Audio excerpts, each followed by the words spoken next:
Well, leading us off this half hour with a live look at the White House, time now 6:32, where a trade war is starting between the U.S. and Canada. Over the weekend, President Trump declared an economic emergency, issuing new 25% tariffs for Canada. That all begins tomorrow.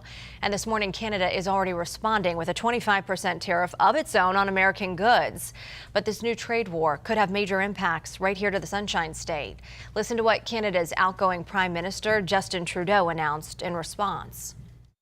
Like the American tariffs, our response will also be far-reaching and include everyday items such as American beer, wine, and bourbon, fruits and fruit juices, including orange juice.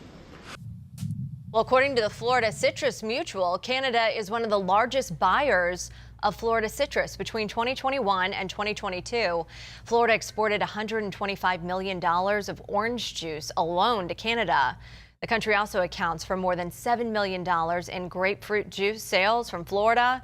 It is important to note those numbers were during the pandemic when trade was down. 10 Tampa Bay reached out to the Florida Citrus Mutual, who says it's looking into the impacts on Florida growers. It also comes as growers are dealing with crop shortages already from recent hurricanes, as well as citrus greening.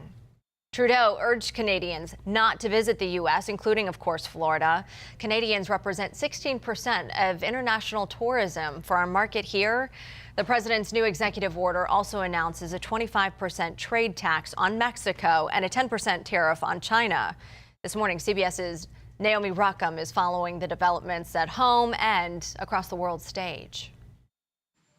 America is on the verge of an international trade war after President Donald Trump signed an order imposing 25% tariffs on neighbors Canada and Mexico, along with an additional 10% levy on goods from China.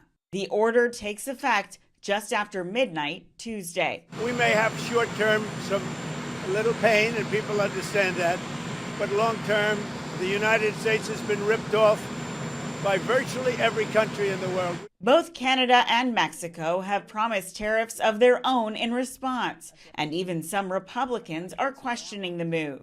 It will drive the cost of everything up. I mean, why would you want to get in a fight with your allies over this? The tariffs, just one of multiple monumental moves coming out of the new administration over the weekend. In a conversation on X overnight, leader of the new Department of Government Efficiency, Elon Musk, spoke on the future of the U.S. Agency for International Development, which may move under State Department leadership. Which we're in the process of doing, shutting down USAID. CBS News has learned at least 2 top USAID security officials have been placed on leave after denying DOJ personnel access to classified materials. Also this week, President Trump is set to meet with Israeli Prime Minister Benjamin Netanyahu in the president's first meeting with a foreign leader since returning to office, and the two are expected to discuss victory over Hamas. Naomi Ruckham, CBS News.